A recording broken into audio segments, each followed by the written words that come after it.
Hey people, welcome back. Today, we're back reading Beelzebub's Tales, Chapter 41, Part 2. Hope you've all had a good week. Happy New Year again. Howdy Tyler in the chat. Let's just jump into it, guys. Now, last week I left y'all on a cliffhanger. So I'm pretty sure good old Gurgy Burgy, good old Beelzebub, had come down, and this chapter was about how someone revealed his true nature, funnily enough. So we just previously had a chapter on the lore of Heptaparapashanok, or how man rediscovered it. And then in this chapter, he meets some kind of Uzbeki kind of mystic who takes him to a secret lair in the middle of a mountain. And the scientist there is doing some experiment with the lore of Heptaparapashanok with vibrations, basically. So, taking off from where we were, well, I'll go back a slightly bit. I'll go back a slight bit.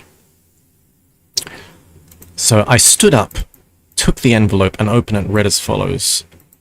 On each of you, from the vibrations issuing from the grand piano, there must be formed on the left leg, an inch below the knee, and half an inch to the left of the middle of the leg, what is called a boil. So basically, they had just done this experiment where the guy who runs the secret base in the middle of the mountain, he had some kind of instrument, some kind of scientific device, and he hit a key on it and it made a vibration, and the vibration is supposed to have an effect.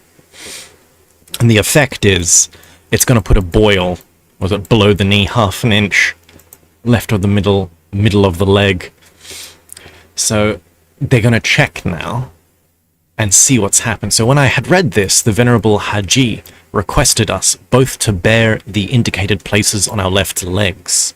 When we had bared them, there was to be seen a real boil, precisely on that place of the left leg of the dervish Boga ad-Din.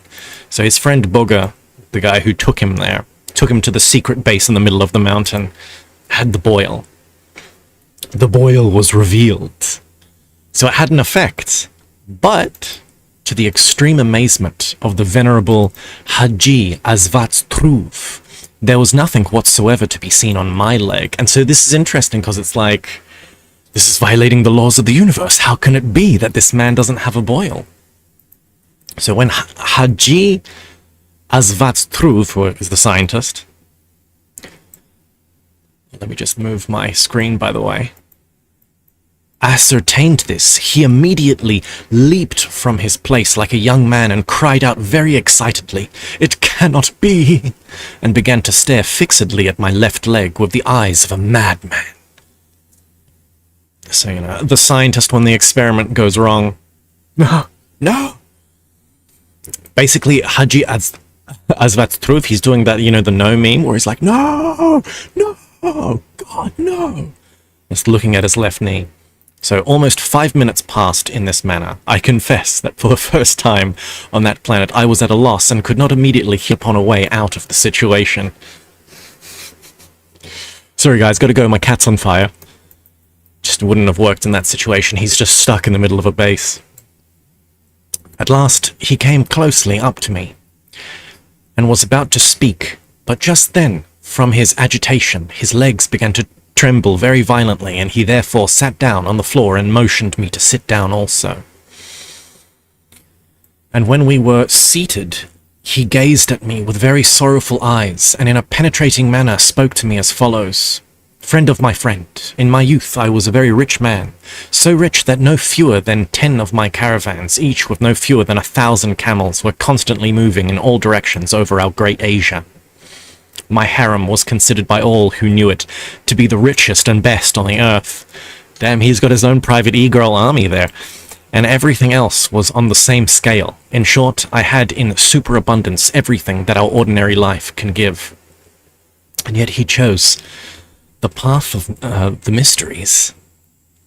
Kind of reminds me of, you know how there's like secret societies and schools of initiation like the Rosicrucians and Freemasons and different Hermetic groups and stuff. Apparently there's one in France started by the alchemist Fulcanelli, who supposedly attained... He was the last historical alchemist that gained the Philosopher's Stone and then disappeared from history. But in France, his group still exists, and it's called the Brotherhood of Heliopolis. And, you got to speak French to join it, so R.I.P. me. But one of the other requirements for joining is you need to be financially secure enough to retire from public life so that you can dedicate yourself to the great work. So it's really interesting that this, rich guy had all this stuff, and then he just kind of gave it up and went to a secret base in the side of the mountain and started studying the laws of nature and reality. But all this gradually so wearied and surfiated? That's a word you don't usually see. It's an old school word. Let's see what's up. Not pronunciation. I hate it when Google does that. Surfeit. Past tense. Cause someone to desire no more of something as a result of having consumed or done it to excess.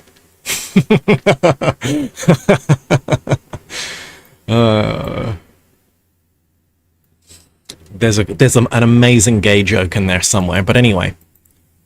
Surfiated me. That when at night I lay down to sleep, I thought with horror that the same would be repeated on the next day, and that I would again have to drag along the same worrisome burden. Bro is suffering from success for reals. So finally, it became unendurable for me to live with such an inner state. And then once, when I felt the emptiness of ordinary life particularly strongly, the idea first arose in me of ending my life by, this is YouTube, everyone, so by unaliving. For several days, I thought quite cold-bloodedly, and as a result, categorically decided to do this. Such a rich person move as well. Poor people, nah, gotta keep going on the grind, where it's only rich people who have time to, contemplate unaliving themselves. What a bunch of sissies. On the last evening, as I entered the room where I intended to actualize this decision of mine, I suddenly remembered that I had not taken a last look at her who was half the cause of the creation and formation of my life. Sorry, in the chat, Northern Seeker Adventures. Hey Richard, can you suggest a book that teaches how to do the work? So you mean the fourth way work, or just Hermetic stuff, Rosicrucian stuff? What are we talking about here? I mean, in essence, you just got to start where you got to start. If it's the fourth way, I always recommend In Search of the Miraculous. It's just the best place to start. It's got a narrative, it's got theory, and it has practices. Kind of strain through it if you know where to look. And I don't know. I've been thinking about this myself as well, to do with praxis. Because a lot of people, if I recommend them books, they're like, oh, there's too much philosophy, I want to do something. And it's like, okay, well, just pick up Initiation into Hermetics by Franz Barton. Because it's just overloaded with practices, and just do the practices. But what happens, really? You don't attain immediately. You have to do the practices. And when you do the practices, and you finish them, and you're the same person at the end, well, what does that mean? Well, did you apply them properly? Did you apply them continuously? Did you apply them correctly? This is the problem. Practice is important. You got to do something. And it's hard. There are so many people who lose themselves in theory, but without theory, you just hit your head against the wall for years and years and years and get nowhere, or go in the wrong direction. So get a practice, apply it incessantly or continuously, try, and be honest with yourself and your results. And then apply theory. And there's an equilibrium that practice and theory will have, but it's slightly different. I think it's different for everyone. I think some people may need more practice. They're just more body orientated or something. It's more practice, kind of hitting their head against the wall, and a little bit of theory. That's just how they get along. Whereas other people, they're more precise. And it may actually be something like 90% theory, and then boom, they do a work, and they just do it properly, and they get results in like a single year or something. The Cactus in the chat says, just got to the symphony with my 90-year-old father, will be watching after. Oh, damn. Okay. Enjoy, Cactus. Symphony sounds awesome. Symphony. Anyway, so on the last... So this guy in the book here, rich boy, he's gonna... Tyler and Shao was much more theory involved. Moving deeper into body work has changed me quite a bit. Yeah, because you need the practice, because you need some tactile knowledge. You need to actually practice something to get, you know, a real understanding of the theory then. And then when you have the real understanding of the theory and you look back at the theory, it illuminates the theory differently. So you need that. You know, you need that as you kind of go through. There's this oscillation. But anyway, so this guy here, this guy in the book,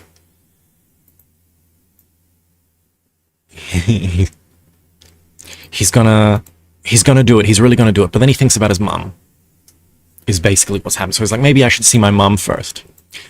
I remembered, namely, my own mother, who was then still alive, and this recollection of her reversed everything within me.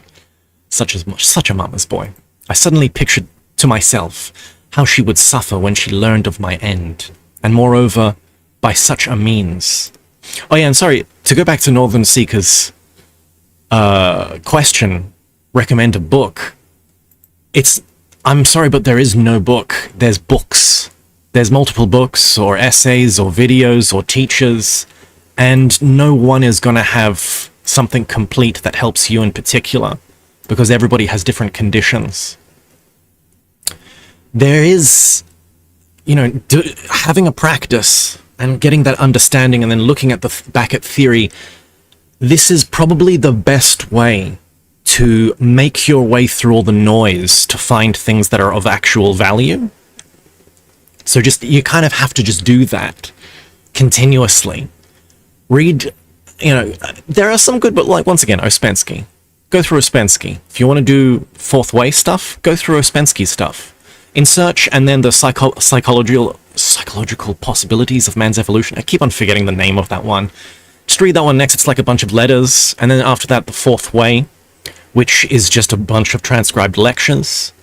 And then, you know, Views from the Real World by Gurdjieff, and then, you know, dip into some Beelzebub, dip into Meetings of Remarkable Men.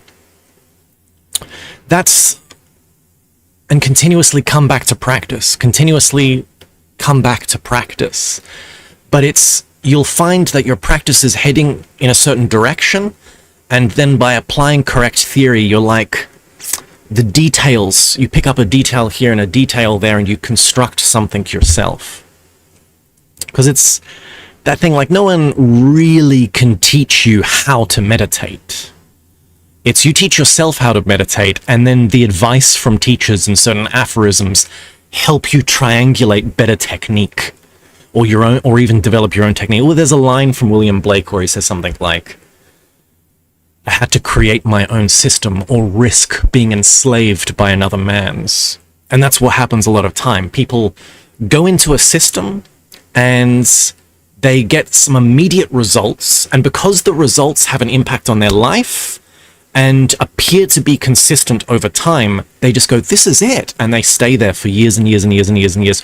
And maybe they're not that much to begin with, so they grow into that system, but eventually there comes a point where they're restricted by it.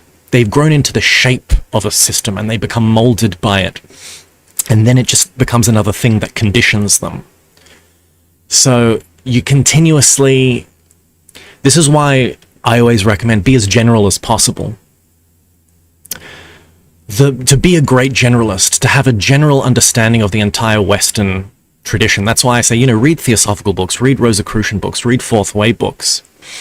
To have this general breadth allows you, well, that's what gives you the ability to, it's not the ability, that's what immunizes you against fanaticism or sectarianism or dogma. It allows you to be more dynamic in that sense.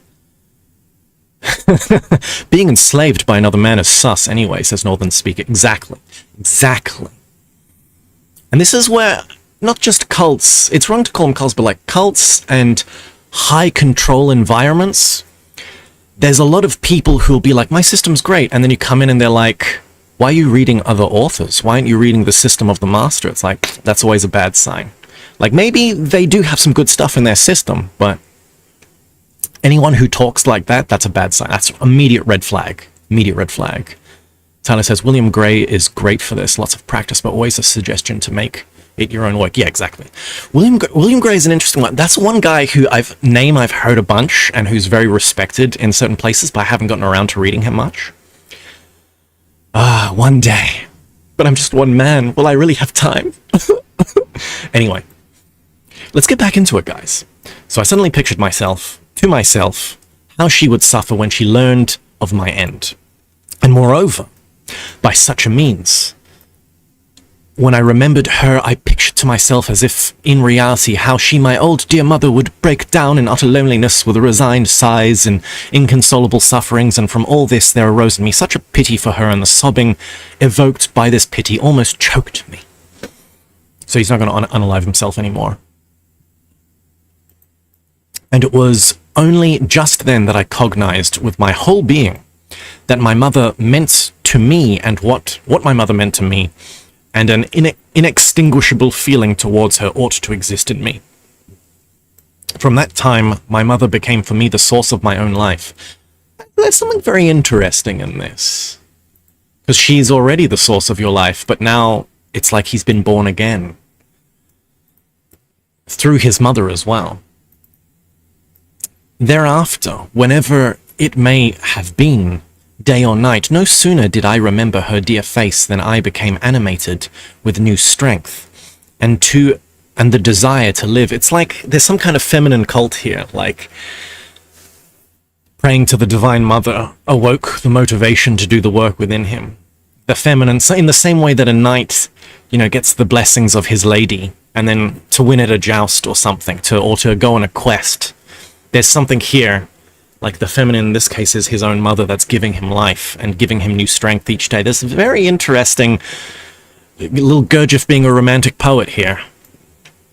And to do everything only that her life might flow agreeably for her was renewed in me.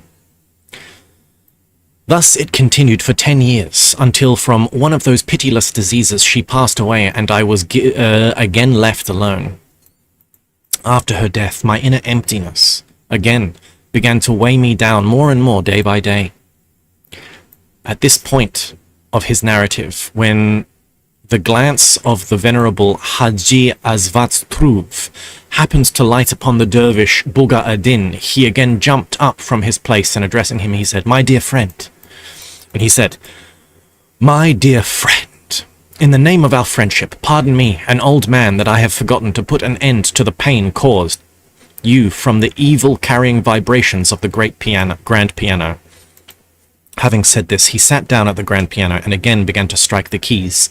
This time he produced the sound of 2 notes, only one from among those of the higher octaves of the grand piano. Hey, August Sunny in the chat, let's go! And the other from among the lower, always alternatively, and as he began, he almost shouted. Now, thanks again to the vibrations engendered by means of the sounds of the grand piano. But this time, good carrying ones, let the pain of my faithful old friends cease. And indeed, 5 minutes had scarcely passed before the face of the dervish, Bogar Eddin, again cleared up, and of the enormous, horrible boil which until that time had continued to ornament his left leg, not a trace remained. Very interesting sound, auditory weapon. He's got some audiomancy stuff going. Then the dervish, Haji Azvatruv, again sat down beside us and externally completely calm continued to talk. On the 4th day after the death of my dear mother, I happened to be sitting in my room thinking in despair what was to become of me. Just then in the street near my window, a wandering dervish began to chant his sacred canticles. Looking out of the window and seeing that the singing dervish was old and had a very benign face, I suddenly decided to ask his advice. and immediately sent my servant to invite him. And when he had entered, and after the usual salutations, was seated on the mindari, which I assume is some kind of cushion or chair.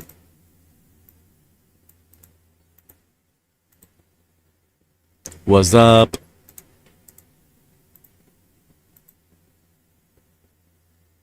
Mindari. Suburb. Not Mindare. Mindari. Oh my god. Okay. A type of Arabian horse? Okay, I don't know, man. I don't know. Mindari? And I think it's got to be some kind of Arabian cushioning thing. I told him of my soul state without holding anything at all. Holding back anything at all. Without withholding, sorry. When I finished, the wandering dervish became intensely thoughtful, and only after some time, looking at me steadily, he said as he rose from his place, "There is only one way out for you. Devote yourself to religion." Having said this, he walked away, uttering some prayer, and left my house forever. After his departure, I again became thoughtful. This time the result of my thinking was that I decided the same day irrevocably to enter some brotherhood of dervishes, but only not in my native country, but somewhere further away. The next day I began to divide and distribute all my wealth among my relatives and the poor, and in 2 weeks I left my native country forever and came here to Bukhara. Once here in Bukhara, I chose one of the numerous brotherhoods of dervishes and entered it, selecting just that brotherhood whose dervishes were known among the people for the severity of their mode of life. But unfortunately, the dervishes of this brotherhood soon produced a disillusioning effect on me, and I therefore transferred to another brotherhood. But there again the same thing happened, until finally I was enrolled as a dervish of the brotherhood of the monastery, the sheikh of which set me the task of devising that mechanical stringed musical instrument, of which I have already spoken to you. And after that, as I have already told you, I became very much absorbed in the science of the laws of vibrations, and have been occupied with it up to the present day. But today, this science has compelled me to experience the same inner state as I experienced for the first time on the eve of the death of my mother. So basically he's like, bro, you ruining my scientific experiment is making me contemplating death once again, whose love had been my sole hearth of warmth, which for so many years had sustained my empty and wearisome life. To this day I cannot recall without a shudder that moment when our physician told me that my mother could not live more than one day. Then, in that terrible state of mind, the first question that arose in me was, how shall I go on living? What further happened to me afterwards, and what occurred, I have also more or less told you. In a word, when I became absorbed in the science of vibrations, I gradually found for myself a new divinity.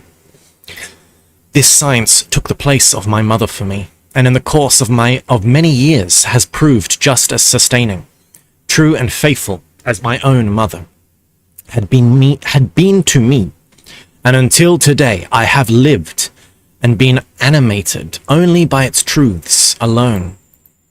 Until now there has not been a single instance in which, in their manifestations, the truth I have discovered concerning the laws of vibrations have failed to yield those precise results I expected. But today, for the first time, is there like a screeching sound coming? Can any guys hear that? There's like a guy across the road doing something to his car.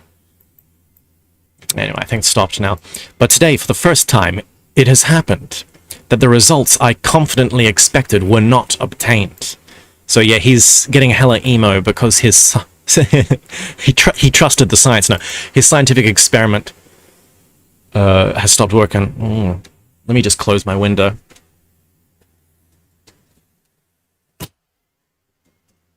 There we go. Hopefully the sound will be more stable. My chief error is that today I was more than ever careful in my calculations of the vibrations required for the given case. That is to say, I accurately calculated that the proposed boil should be formed on your body in just that place and in no other. And here the unprecedented has happened. Not only is it not in the designated place, but it has not even been formed on any part of your body at all. This science, which until now has taken place of my faithful mother, has today for the first time failed me. Oh baby, just you wait. And in me, at the present moment, there is an indescribable grief. For today, I can still reconcile myself to this exceedingly great misfortune of mine. But what will be tomorrow I cannot even picture to myself.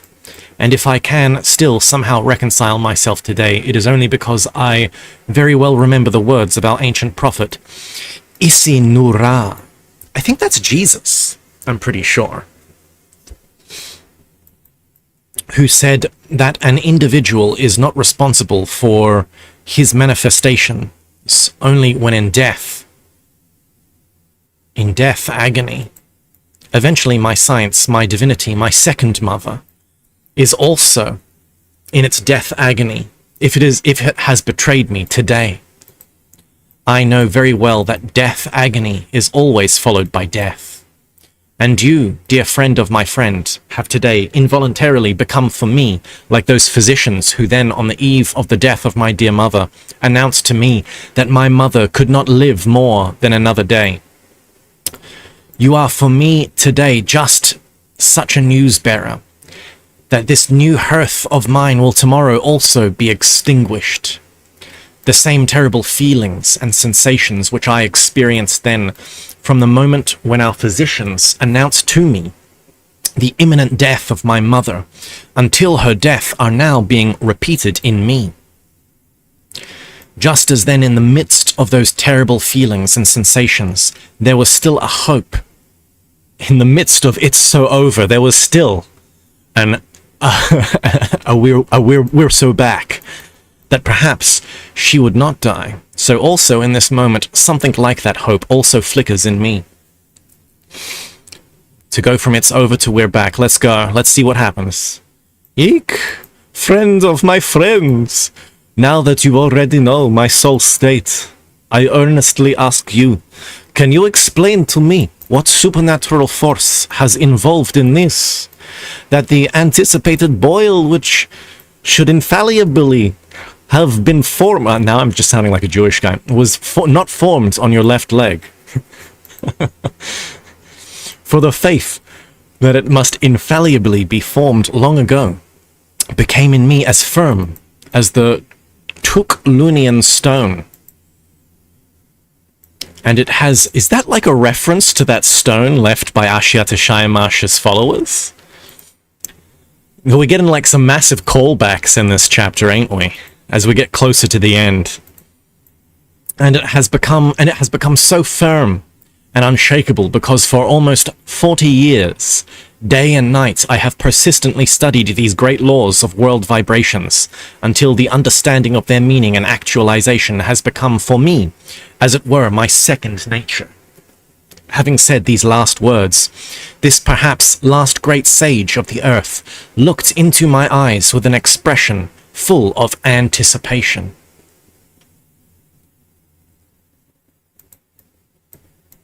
Can you picture to yourself, my dear boy, my situation then?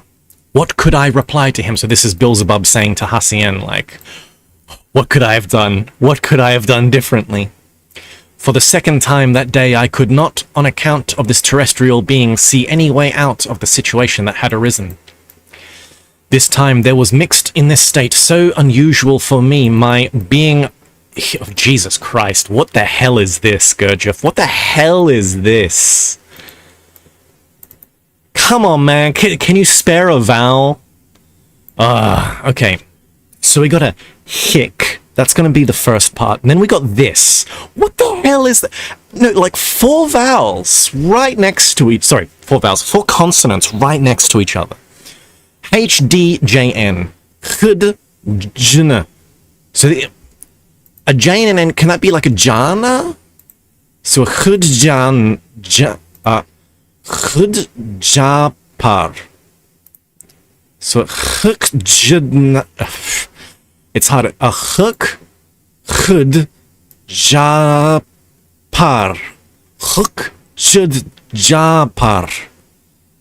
And because I want to say Jana, so I want to go Janapar, but it's just a Japar.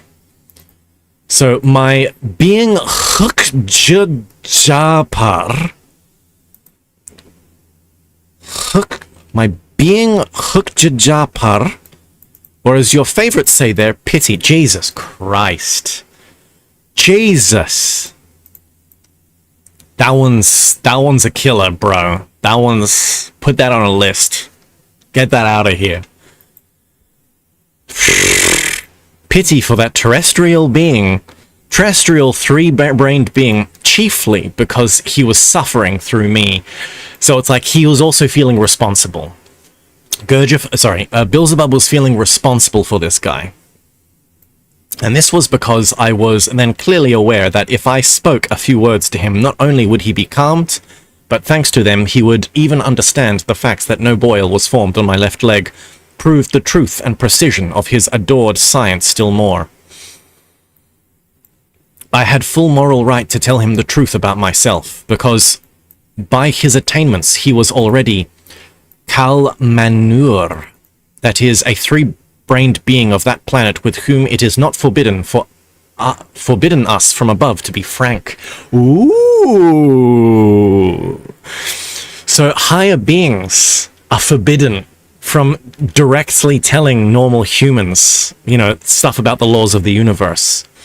But if you reach a certain level of attainment, then the higher beings, if we petition them, they can be frank with us.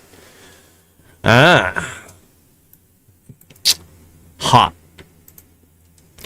But at that moment, I could in no way do this, because there was also present there the dervish, Haji Bogar Eddin, who was still an ordinary terrestrial three-brained being. Ah, so he couldn't do it because Bogar was still there. Bogar Eddin was still there, concerning whom already long before it was forbidden, under oath from above, to the beings of our tribe to communicate true information to any one of them on any occasion whatsoever. This interdiction upon the beings of our tribe was made, it seems, on the initiative of the very saintly Ashiata Shayamash. This interdiction on the beings of our tribe was made chiefly because it is necessary for the three-brained beings of your planet to have knowledge of being, and any information, even if true, gives to beings in general only mental knowledge, and this mental knowledge, thanks honey, as I have already once told you, always serves beings only as a means to diminish their possibilities of acquiring this being knowledge. So even if you give them true being, it's this, this is the whole thing with knowledge. There's a difference between getting a car and learning to drive. Both of those things are things that you possess, but which one do you really possess? It's like, you can own a car, but then you can give it to someone else. You just hand over the keys and the slips. But you can't give them your skill at driving. If someone doesn't know how to drive, you can't just be like, oh, here's my knowledge of how to drive. You can't just hand that over immediately. So even if you relate to someone being knowledge, it's just mental, it's just a mental concept for them. Like if you have a certain level of enlightenment, you just can't give enlightenment to someone. You can give them a mental concept, but that's it. And if they're not at a correct level, the mental concept that's constructed and arises within them can actually become almost like a deviation and lead them in the wrong direction. So, and since the sole means left to these unfortunate three-brained beings of your planet for their complete liberation from the consequences of the properties of the organ kunda buffer are just this knowledge of being, therefore this command was given to the beings of our tribe under oath concerning the beings of the earth. And that is why, my boy, I did not, just then, in front of the dervish Boga al-Din, decide to explain to this worthy terrestrial sage, Haji Azvat's Truv, the real reason of his failure. But as both dervishes were waiting for my reply, I had in any case to tell them something, and therefore, addressing Haji Azvat's Truv, I then told him only as follows. Exactly, Tyler. Venerable Haji Azvat Truv, if you agree to have my answer, not now but a little later, then I swear by the cause of my arising that I will give you an answer which will fully satisfy you. You will be convinced that not only that your beloved science is the truest of all sciences, but also that since the great scientists, the Saint Chunkil Tez and Chun Tropel, you are the greatest scientist on earth.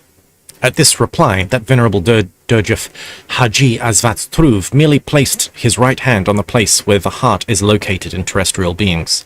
And in that locality, this gesture means, I believe and hope without doubt. Then, as if nothing had happened, he turned to Dervish Boga Eddin and began again to speak about the science Shatz Chai Marnis.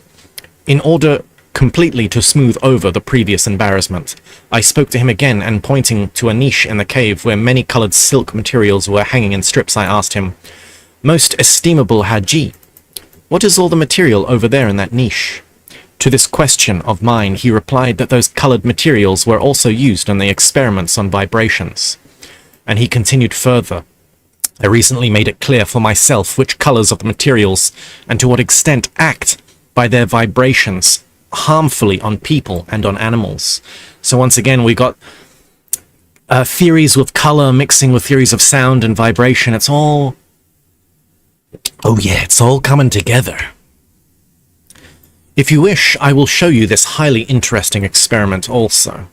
Having said this, he again stood up, and again went into the neighboring section from where he soon led in.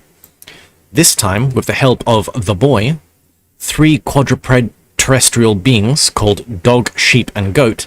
He also brought in several strangely shaped apparatuses resembling brackets.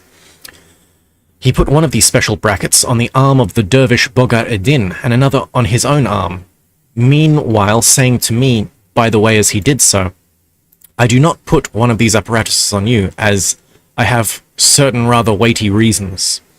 One of these strange collar-like apparatuses he then put on the necks of the aforesaid goat, sheep, and dog, and indicating the vibrometers on these strange apparatuses, he asked us to remember or to note down all the figures, which would be indicated by the hands of the vibrometers on each of these externally different beings. We looked at the figures shown by all the vibrometers and wrote these down in the block notes, or as they are usually called, their writing pads, which were given to us by the boy. After this, the dervish Azvat Truv again sat down on the felt and told us as follows. Every form of life has its own total of vibrations proper to it, which represents the totality of all vibrations engendered from the various definite organs of the given form of life. Is he talking about the amount of heartbeats before someone dies? And this total varies at different times in each form of life and depends on how intensely these variously caused vibrations are transformed by the corresponding sources or organs. Now, all these heterogeneous and variously caused vibrations always bend within the limits of the whole life in the general subjective, what is called chord of vibrations of the given life. Just take as an example my friend Boga Adin and myself. You see, and showing me the figures on the vibrometer that he had on his arm, he continued, I have in general so many vibrations, and my friend Bogar Eddin has so many more. This is because he is much younger than I, and several of his organs function much more intensely than mine, and the corresponding vibrations in him thus result more intensely than mine. Makes me wonder what would happen if he put it on Beelzebub. Because Beelzebub would be a being in a different category of existence, like his life is measured over a much longer period, so would the vibrometer just not pick anything up? Where it would either go like supercharged and be like 1 billion, or it would just like not display anything, it would just say 0. Look at the figures on the vibrometers of the dog, the sheep and the goat. the sum total of the vibrations of the dog is 3 times greater than that of the sheep, and half as much as that of the goat. And in the number of vibrations of his general chord of vibrations, the dog has trifle less than myself and my friend. It must be remarked that among men... Ooh. Tyler, thank you for the 20. It's not letting me heart. There it is. Have you studied... Just a second, I'm trying to get something in the chat going. Have you studied or looked into cymatics? This whole chapter seems to dance around this whole area of research. A little bit. That's why, yeah. Back in the day, I looked at it more. It's been a while since I've looked into cymatics, but basically, yeah, I'm thinking the same thing.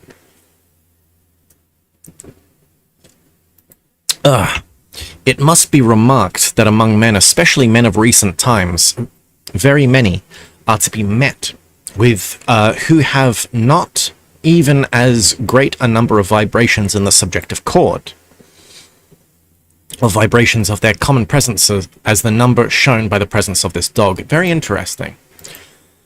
This has come about because in most of these people I have just mentioned one function, for instance, and namely the function of emotion, which actualizes the main quantity of subjective vibrations, is already almost completely atrophied.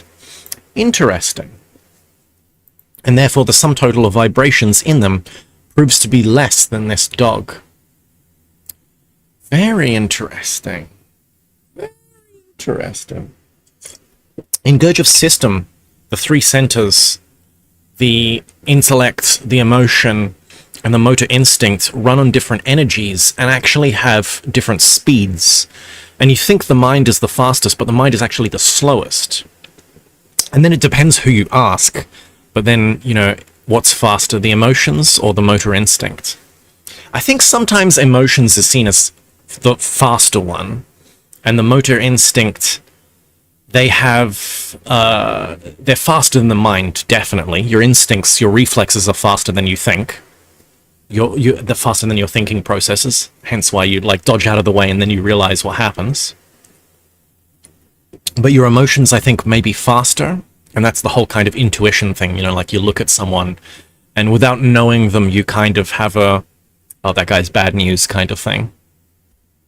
That's a kind of an emotional knowledge, an emotional awareness. But he's basically, and so it's interesting, it's like the vibrometer maybe measures the vibrations in their cylinders. And if someone's emotional cylinder is atrophied, then they have less vibrations than a dog. Is basically what he's saying.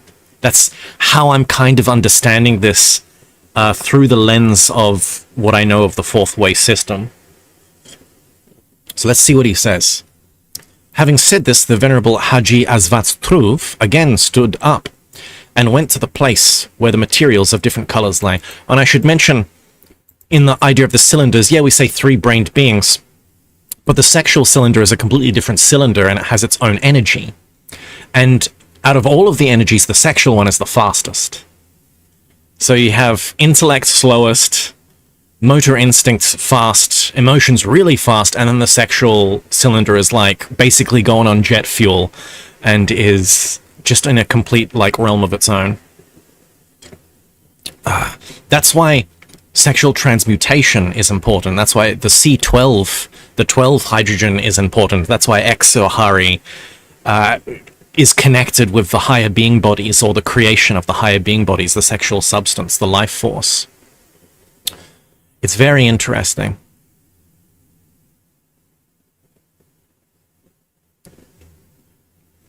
Sorry, August Sunny in the chat, my reflexes are much faster than my emotions. Went over my handlebars on the bicycle, did a cartwheel, jumped up like I meant to fall. Yeah, and so, I mean, that's another example you could use. Your reflexes activate, and then it's only afterwards that you realize what happened, and you also have a sensation of surprise. Like, oh, then it's like the emotion happens afterwards. So it could be that, like, I'm mixing it up, and it's like intellect slow, emotions fast, and then, like, motor instincts are faster. But it's one of those things, different people debate it, and it makes me wonder if the motor instinct and the emotional cylinders are at different speeds, but they're close enough, or maybe through esoteric training, you actually do want the emotions to be faster.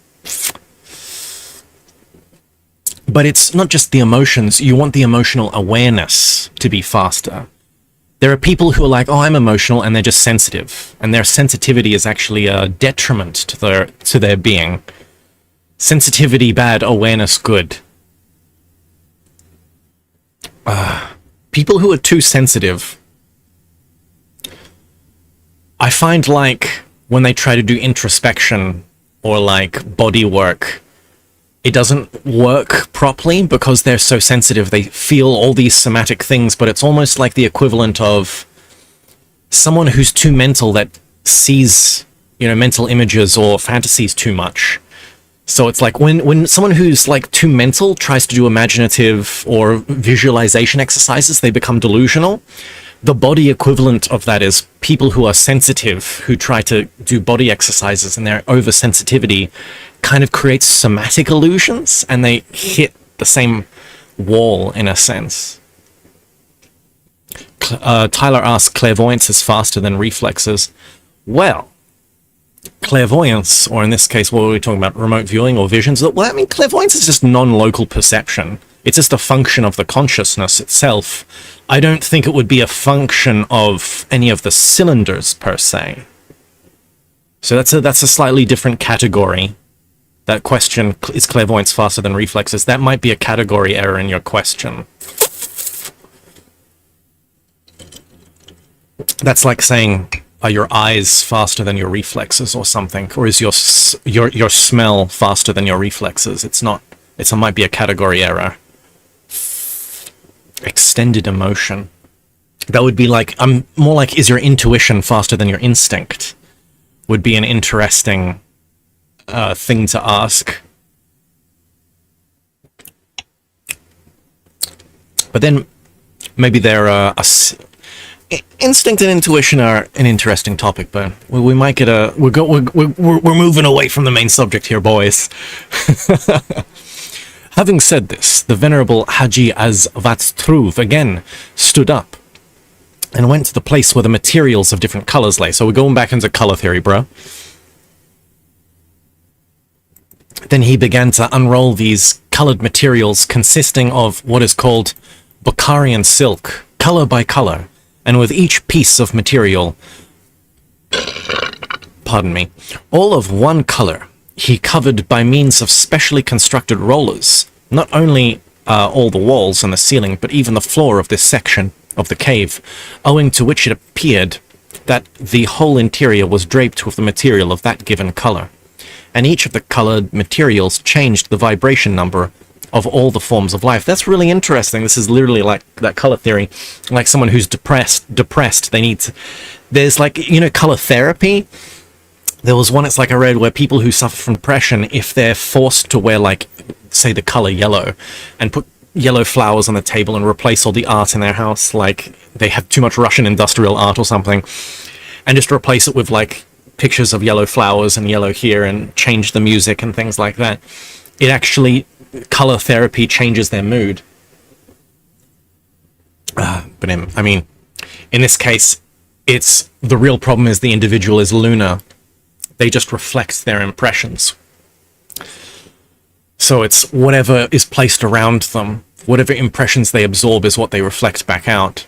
They don't have internal consistency as their real problem, but nonetheless, it's interesting information. So he seems he's talking about color, a thing with color therapy, color theory here. It's different colors will have different effects on these beings. And your centers and cylinders, which also, this is interesting because ritual magic, think of like Hermetic of the Golden Dawn magic, where they put this importance on colors and what colors they use in certain rituals. It's the colors strike your consciousness in their minds. In their mind, the colors strike their consciousness and have different effects of their subconsciousness. So ritual magic, in this case, may actually have curious psychological effects if we take this knowledge that Gurdjieff gives us here into account. It's very interesting. Very interesting. So after experiments with the colored materials, this great terrestrial scientist of recent times asked us to follow him, and going out of this section of the cave back again into its main passage, we went into another small passage leading off to the side. Behind us trailed along the goat, the sheep, and the dog with their improvised collars. Good boys. We walked a fairly long time until we finally came to the most important section of these underground spaces. There, the venerable dervish, Haji Azvat again went to one of the niches of that big underground space, and pointing to a big pile laying there of some material of a strange, very strange color, said, "This material is woven specially from the fibers of the plant Chaltandir, and has its natural color. This plant, Chaltandir, is one of the rare formations on Earth, the color of which not only does not have the ability to change the vibrations of other nearby sources, but is itself completely indifferent to all other vibrations." Huh. This is a very interesting description. Kind of reminds me of, like, you know, Lovecraft's wordplay in Colors from Out of Space, where he describes colors that can't exist. Which kind of makes that movie impossible to film, but they did it.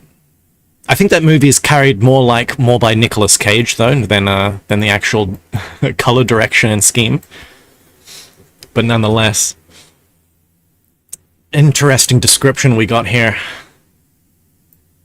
That is why, for my experiments concerning vibrations arising not from color, but from other causes, I especially ordered just this material and made out of it for the whole of this underground space something like a large tent, and so adapted it that it could be moved in any direction and given any form desired. So very interesting. So he's found a kind of a test space to test certain vibratory experiments without the different colors of the testing site influencing the effects.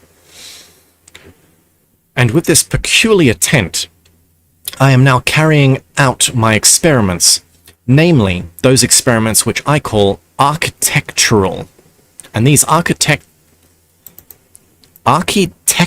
so is that textural as in buildings, or tactile? Architectural experiments are now making clear to me just which interiors and to what extent act harmfully upon people and upon animals.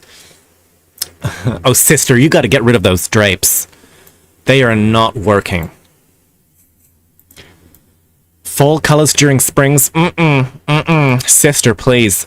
So these architectural experiments have already fully convinced me not only that the size and the general interior, he's an esoteric interior decoration, boys. This is what we're doing.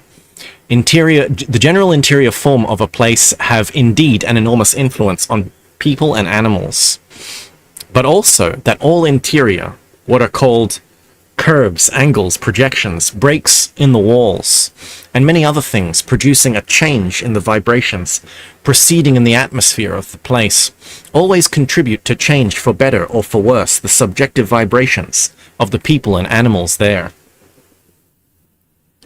Oop. When he began to make his experiments with that large tent, I also noticed, among other things, that the surrounding vibrations which changed, owing to various causes nearby, act much more strongly on the common presences of these three-brained beings, who have taken your fancy than on the terrestrial one-brained and two-brained beings. Okay, that's interesting. Ah, so the color therapy acts way more differently on humans than it does on animals. Sounds like a nod to Frank Lloyd Wright. Is that the architect that we learned apparently was Gurdjieffian? Who's Frank Lloyd Wright again?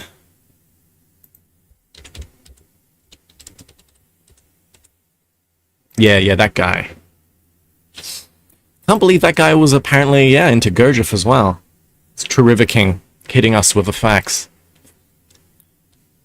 What was it, his second or third wife was a Russian lady who was a student of Gurdjieff? And he read He apparently read Beelzebub's tales to his students. Goddamn, Falling Water's the best. Anyway, this also evidently proceeds in consequence of all the abnormal inner and outer conditions of their ordinary being existence. After these architectural experiments, he led us to still other small sections, where he also showed us many other experiments from which it could easily be seen and understood just which variously caused vibrations, and how act upon the subjective chords of vibrations of your favorites. During these experiments, there were also indicated the results ensuing from vibrations formed from the radiations of other terrestrial beings of various types of those similar to them, as well as of two-brained and one-brained beings, and also the vibrations engendered by their voices and by many other causative actions. He demonstrated and explained, among other things also, several experiments proving the harmful action on the terrestrial contemporary beings of those causes which they themselves, as if intentionally produce, especially in recent times, in great quantity, namely what they call works of art.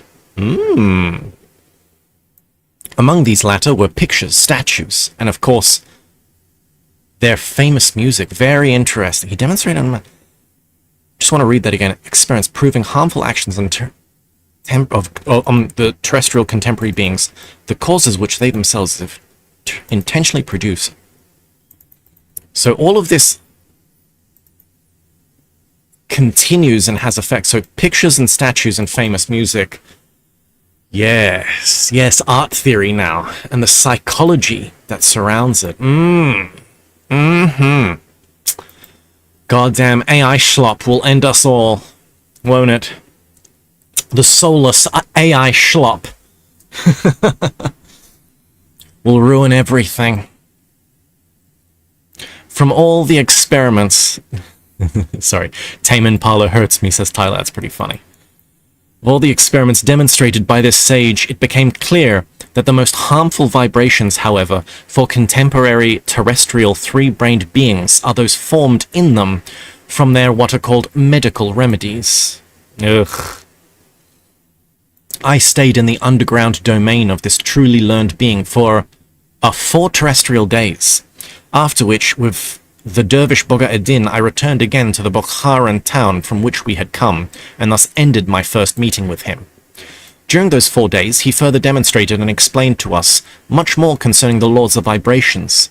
But the most interesting thing for me personally was his last explanation about how and why, in that wild place, remote from any place of the grouping of contemporary terrestrial beings, in this underground domain of his, there came to be gas and electric lighting.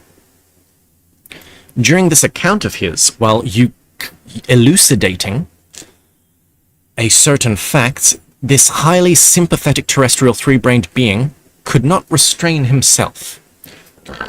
For sincere tears suddenly began to flow, which then so touched me that even now I cannot forget it.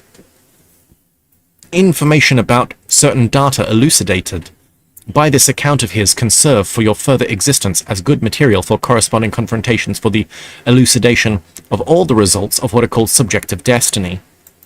That is to say, those results which in general occur in our great megalocosmos, where a multitude of relatively independent separate individuals arise and exist together. Okay, let's see what he says. So something about the gas and electricity in this place made him emotional? It often happens that while existing together, destiny for any separate individual in the process of his personal existence turns out for him personally to be absolutely unjust. But for all the others existing together with him, there are obtained from this, in the objective sense, an abundance of just fruits. And that is why I wish to tell you about this in as much detail as possible, and will even try to repeat this account of his to you as verbatim as possible without changing anything. It was just before our departure from this underground domain, that is, from the place on your planet, which among other things convinced me that the results of the attainment of the reason of the former three-brained beings, their ancestors have not even their being been entirely lost, Even if the subsequent generations of the beings of this strange planet cease to transmute in themselves the cosmic truths discovered by their ancestors, yet although their already discovered truths have not progressed, as is everywhere proper because of their abnormal being existence, they are nevertheless automatically concentrated in that strange underground kingdom of your planet to await further perfection and elaboration for subsequent three-brained beings. Very interesting. What did he just say here? Underground kingdom? He makes it sound like it's just one little outpost of a scientist who it's just a scientist by himself with a boy, and every now and then some random mystics on the surface know about him, but he calls it an underground kingdom at this part here. So very interesting that Gurdjieff is basically saying there are underground societies that have greater knowledge than the overworld societies. Gurdjieff Pro Hollow Earth confirmed. Take that, flat earthers, let's go. And so when I inquired about the methods of gas and electric lighting in this underground kingdom of his, he related to me the following. The causes of the origin of these two kinds of lighting are entirely different, and each of these two kinds of lighting has its own independent story. Gas lighting existed here from the very beginning, and was arranged here on the initiative of myself and my old friend, the dervish Kerbalai Aziz Nuran. As for the electric lighting, it came here only quite recently, and the initiator of its origin was also one of my friends, who is still young and who came from among the Europeans. I think it will be better if I tell you the story of each kind of lighting separately. I will begin with the gas lighting. At the time when we first moved here, there was not far from here a certain holy place called the Holy Cave, to which various pilgrims and devotees from all over Turkestan used to throng. The popular belief about this holy place was that once there had lived in this cave, as it were, the famous Hiralaslo,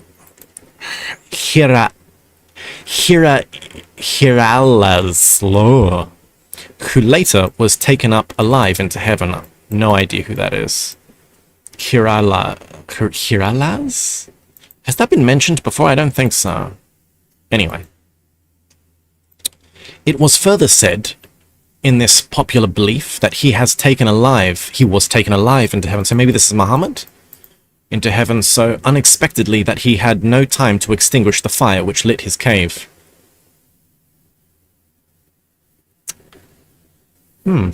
So some kind of mystic.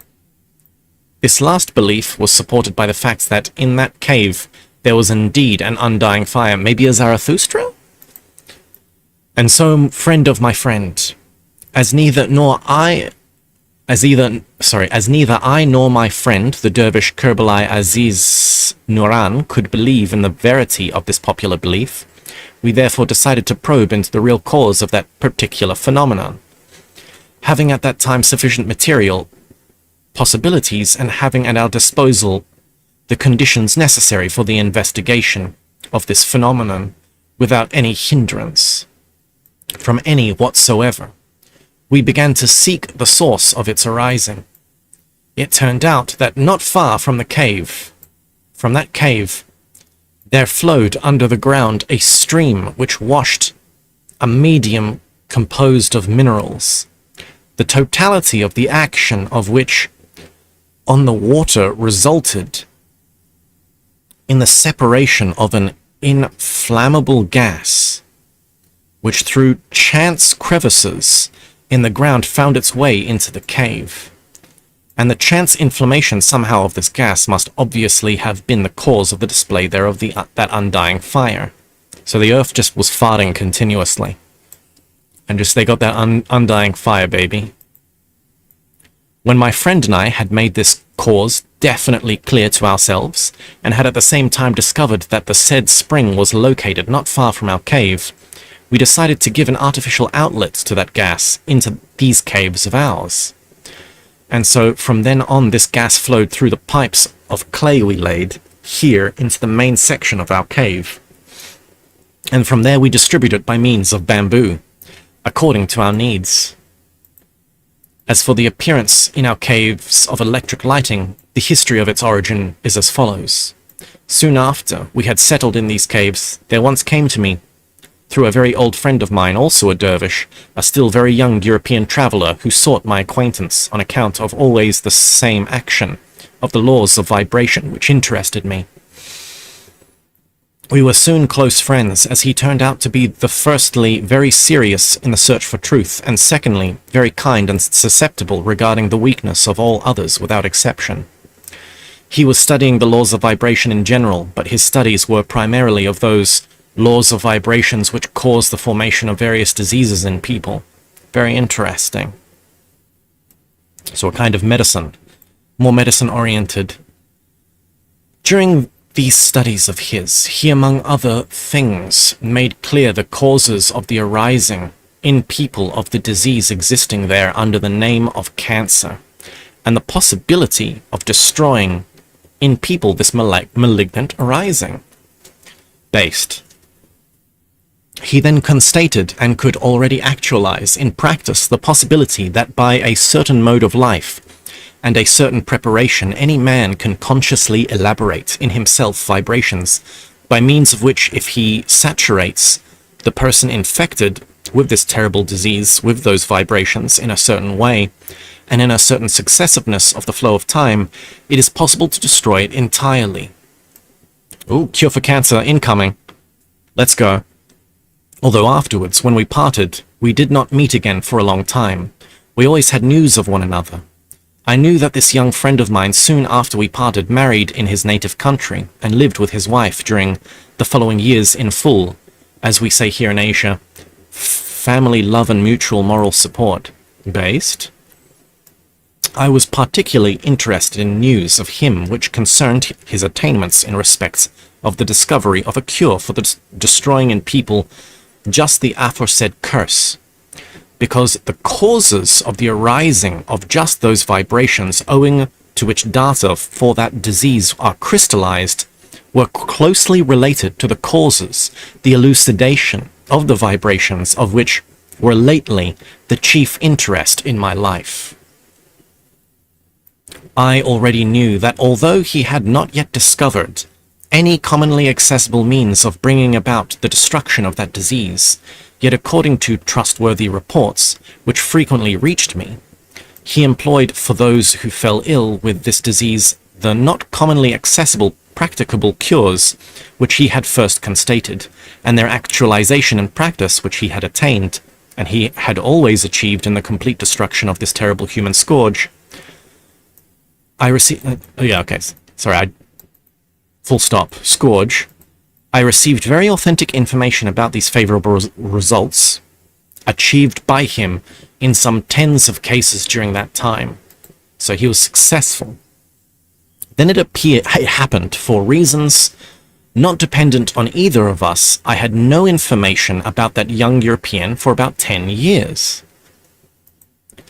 I was already beginning to forget his existence entirely when once, while I was specially absorbed in my occupations, I heard someone give our secret signal, and when I called and asked who was there, I at once recognized his voice.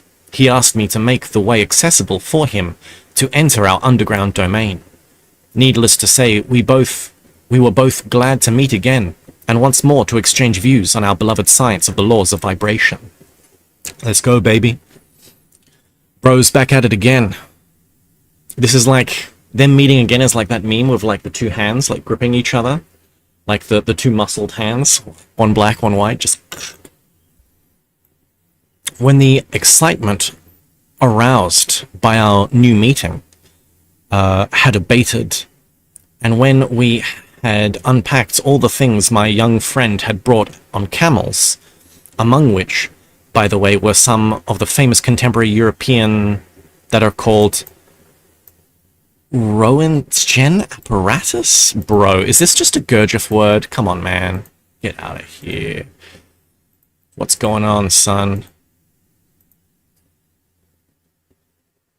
Oh, how come it took me out of dark mode then? Okay, no. Oh no, here we go. Unit of measuring X-rays, gamma rays. Okay. Okay, that's interesting. So no, it's a Roentgen apparatus, almost 50 elements of Bunsen, several accumulators. Wait, what's Bunsen?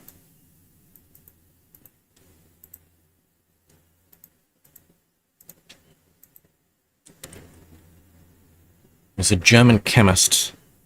Oh, so Bunsen burner. Okay, so Bunsen burners, elements for a Bunsen burner maybe, rhodiogen apparatus, some accumulators, and several bales of different materials for electric wiring. We began to talk quietly, and from what he related about himself, I learned with great grief the following.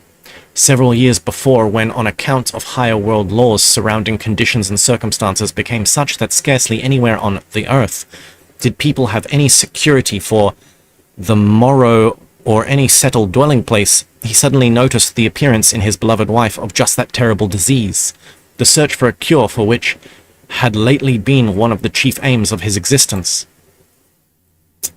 He was particularly horrified because, in view of the surrounding conditions which had arisen, he had no possibility of employing for the destruction of that terrible disease that cure he had obtained, and which only he alone so far could actualize. And when he had calmed down somewhat after this terrible consternation, he then made the only possible decision to wait patiently for a corresponding time, and meanwhile to try to create for his wife such conditions of life that the progressive process of that terrible disease should flow as slowly as possible.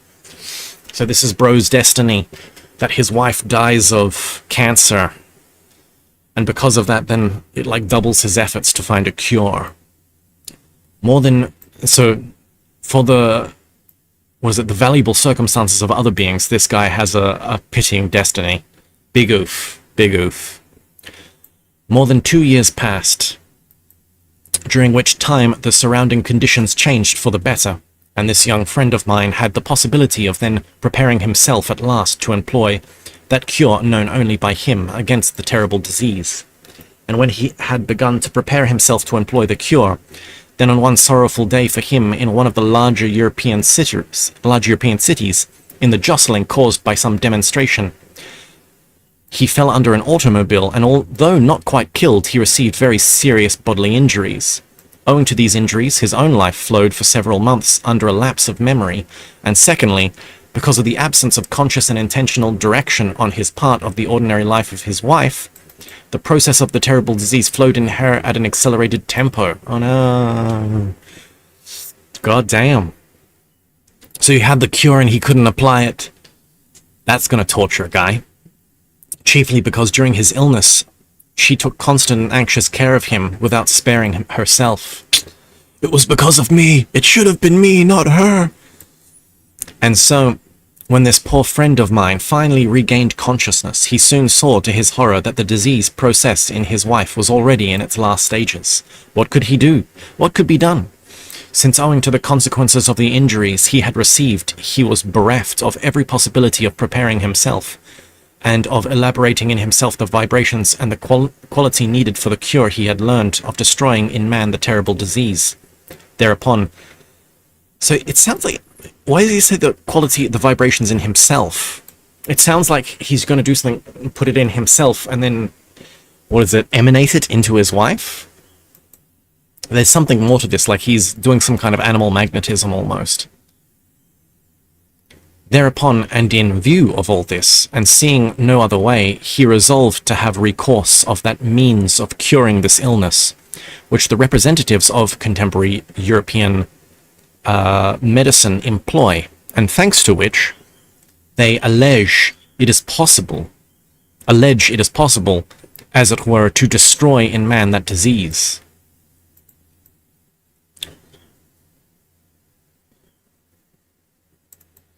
Namely, he decided to have recourse to what are called X-rays. The treatment with the rays was begun.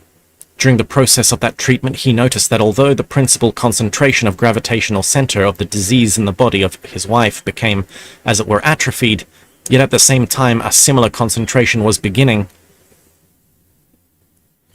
Jesus, August. No mercy, huh? Concentration was beginning, this time in an entirely different part of her body. After several months of repeated, what they call in Europe seances, a similar independent concentration made its appearance in her, and this time in a still new place, the third. So the chemotherapy, the X-ray therapy kind of worked, but it didn't really work. Just cancer cells just kept on appearing in her. And as a result of it all, it transpired one sad day that the days of the invalid were numbered. Having constated this horror, my young friend decided to throw aside all the wiseacring of contemporary European medicine, and without consideration for his own state, he began to elaborate in himself the necessary vibrations and to saturate the body of the invalid with them. Although in spite of the difficulties almost insurmountable to him personally, he succeeded in prolonging the existence of his wife for almost 2 years, yet nevertheless she finally died from just that terrible human disease.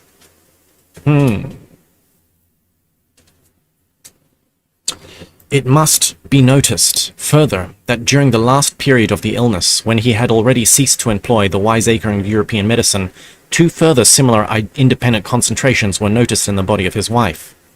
When my young friend had more or less calmed down after the terrible issue, and began devoted part of his time to his beloved studies, the researches of the great world laws, then among other things, he became much interested to know why during the treatment of the cancer by X-rays, there had arisen in the body of his wife those independent concentrations he had constated, which usually do not develop in this disease, and which during his long years of previous observations he had never noticed.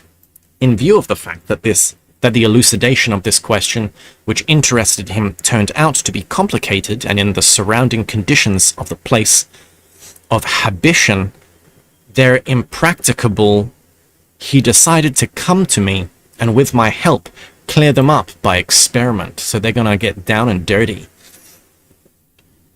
And that was why he had brought with him all the necessary materials for these elucidatory experiments. The next day, I put at his disposal one of the sections of the underground domain and several what are called Salkamorskian goats and everything else required for his elucidatory experiments. Among other preparations, he, with the help of the Bunsen elements, first put into operation the action of the Roentgen apparatus, and already 3 days after his arrival, that began, which was the cause of the arising of permanent electric lighting in our caves. Yeah, well, he's doing some kind of experiments with vibrations and whatnot. Next, I think he's trying to figure out why the X-rays had a negative effect. That's what his new kind of project is. Hence why he needed there to be electricity in the cave. So he's brought a whole bunch of stuff for the experiment. And it began in the following ways. As we were making certain experiments by means of the vibrometers and calculating the vibrations of the electric current, which produces X-rays in the Roentgen apparatus, we noticed that the number of vibrations of the electric current obtained by means of these Bunsen elements all the time either increased or diminished, and because the number of vibrations in a certain length of time were most important for our elucidation during the flowing of the electric current, it then became clear to us that the kind of electric current was absolutely useless for the elucidation we required. It's going to be an the alternate versus direct current fight again? Is this what we're going to get at? This consternation of ours very much discouraged and depressed my young friend. He immediately ceased the experiments he had begun and began to think the following. 2 days, he thought unceasingly even during meals. At the end of the 3rd day, as we were going together to the section where we usually had our repasts, and were crossing the little bridge in the main section of our caves built over an underground stream, he suddenly stopped and, striking his forehead, cried out excitedly, "Eureka!" Tyler asked, "Is this Tesla?" So I've heard from other people that, no, Gurdjieff did put Tesla in this book, but Tesla is Harhak. So Ghana Harhak, the Raven guy from Saturn, is supposed to be Tesla. that's supposed to be who Tesla is. So I don't know who this guy is. Maybe it's Tesla again, or he's... But I don't know, it's like this is more of a kind of a medicine guy that then lost his wife. It's maybe it's not a famous person. Maybe who knows what this person is supposed to be? I don't know. Someone in the future who's been watching through these live streams may know. So leave it down in the comments, and I'll come back intermittently and check. Help us out. Help us out, future people. The outcome for that exclamation then was that on the next day, with the help of several hired Tajiks, there were removed from various ancient and deserted mines, lying nearby, lumps of 3 kinds of ore, as large as could be removed, and these were placed in a certain order in the bed of our underground stream. Then after laying that ore in the bed of the stream, he very simply connected from the stream 2 what are called terminals to the slightly charged accumulators which he himself had brought, and owing to this, the electric current was the famous, what is called amperage, began to flow into these accumulators. And when after 24 hours we passed the electric current, thus obtained into the said accumulators through our vibrometers, then it's turned out that although its amperage was not sufficient, yet the number of vibrations obtained from the electric current remained unchanged and absolutely uniform during all the time of its flow through my vibrometers. Fasting, most definitely. Fasting would help with cancer because, you know, cancer is cells refusing to go through mitosis, the death phase. So by fasting and getting into ketosis, and what's the thing after ketosis? Apophagy? Well, I can't remember the term it's called. But then, like, your body gets into a certain state where it starts dissolving, you know, unneeded cells. So fasting could definitely help, but, you know, you can't just not eat food for the rest of your life, so it's a little bit hard. Definitely saves money. Now, to increase the force of the electric current obtained in this peculiar way, he made condensers of various materials. This is interesting, condensers. I wonder what he's going to say about that. Namely from goat skins, autophagy. Is that how you pronounce that? Thank you, Augustus. The process of autophagy, if you can get it activating in your body through fasting, should help fight against the cancer that's simultaneously growing. But your body will go out of that process as soon as you eat any food, or even drink like a coffee with milk. Only like black coffee and like green tea, I guess black coffee as well, and water would keep you in that stage. Any food whatsoever that just touches your tongue will immediately bring you back into a different a different state.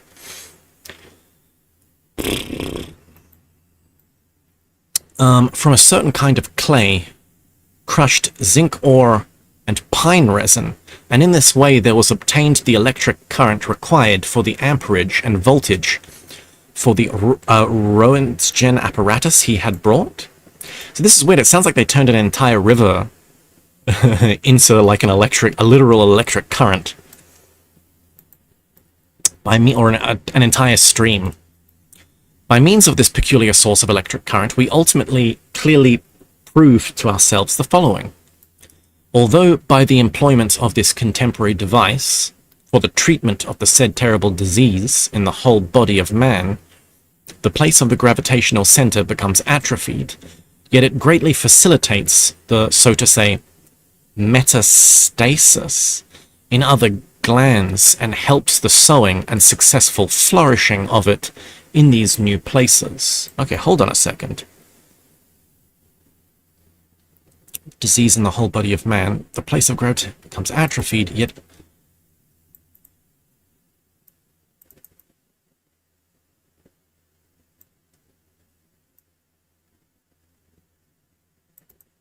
metastasis in the glands and helps So although, yeah, okay. So it seems like he's saying the X-rays, you know, it helps dissolve the center of gravity of the cancer, but it also, you know, destroys your glands, metastasis in other glands. And so if your glands shut down, your body just dies slowly.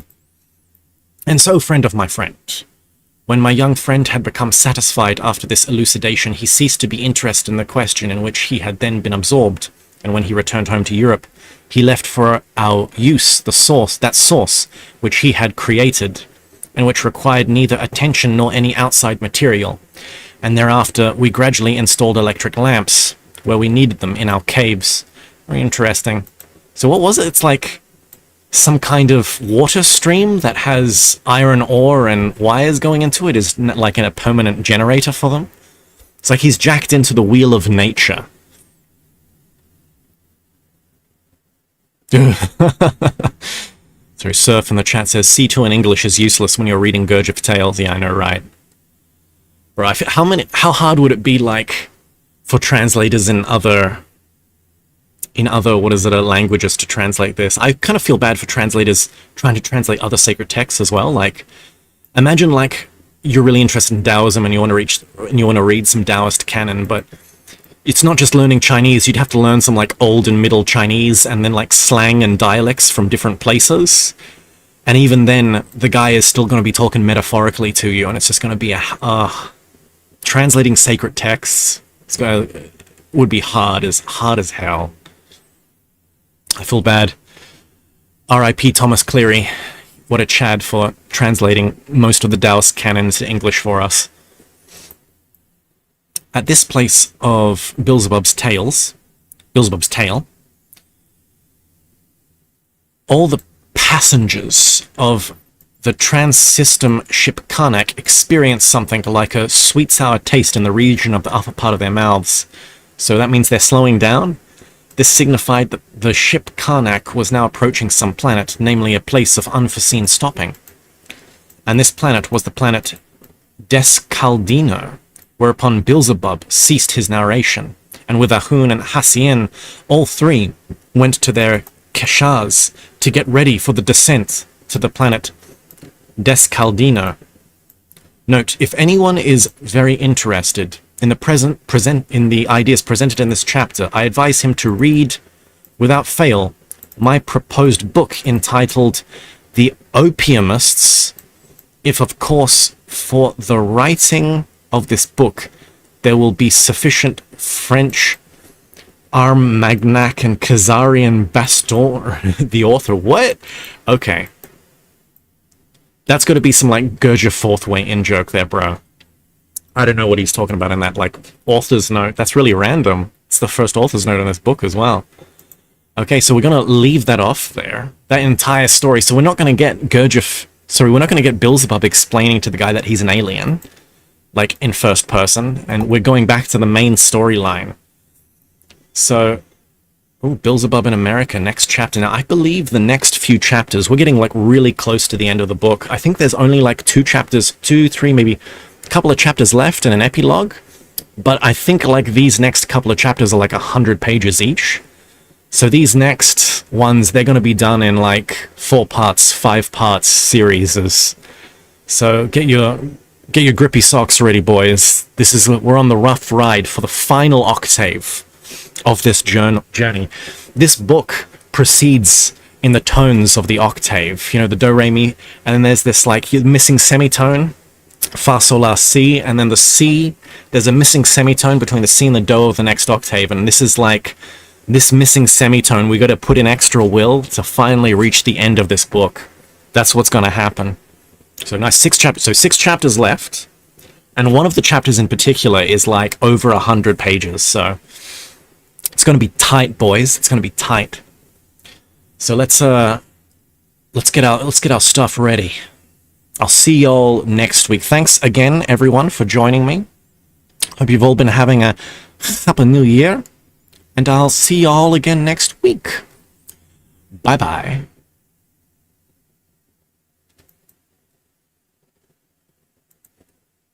Oh. Next chapter is 137 pages. Oof. Bruh. No, I'm just going to be doing that in